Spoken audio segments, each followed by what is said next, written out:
అమ్మా, దసరా రోజుల్లో ఈ పండుగను ఎంతో ఘనంగా 10 రోజుల పాటు జరుపుకున్నారు. కాని ఇప్పుడు ఈ కార్తీకం నెలంతా శివుడి పేరు మార్మోగిపోతుంది.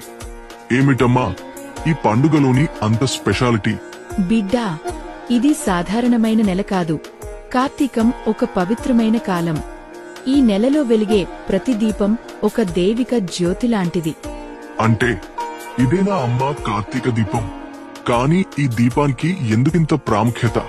ఒక కాలంలో శివుడు, బ్రహ్మ మరియు విష్ణువులకు తన పరిమితిని చూపించడానికి అనంత దీపంగా అవతరించాడు. ఆ జ్యోతి అంతంలేనిదని అందరూ గ్రహించారు. అంటే ఆ వెలుగు శివుని స్వరూపమా? మన ఇళ్లలో దీపం కూడా అందుకే వెలిగిస్తామా? అది కేవలం భక్తి కోసం మాత్రమే కాదు బిడ్డా, దాని వెనుక విజ్ఞానం కూడా ఉంది. చలికాలం మొదలయ్యే ఈ రోజుల్లో నూనె లేదా నెయ్యి దీపాలను వెలిగిస్తే ఇంటిలోని వాతావరణం స్వచ్ఛంగా ఉంటుంది. దీపాల వెలుగు బ్యాక్టీరియాను, పురుగులను దూరం చేస్తుంది. అలాగే మనకు ప్రశాంతత ఇస్తుంది.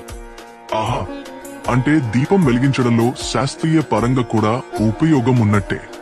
ఇంకొక సందేహం, ఈ దీపంలో ఉన్న వత్తి, నూనెకు అర్థం ఏమైనా ఉందా అమ్మా?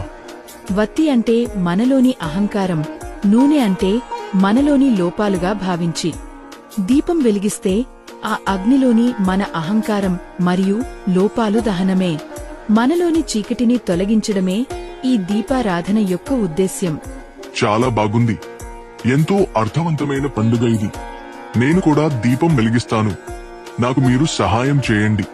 సరే నా వీరసింహమా, తప్పకుండా సహాయం చేస్తాను. నీవు వెలిగించిన దీపం చూస్తే స్వయంగా ఆ మహాశివుడు ఎంతో సంతోషిస్తాడు.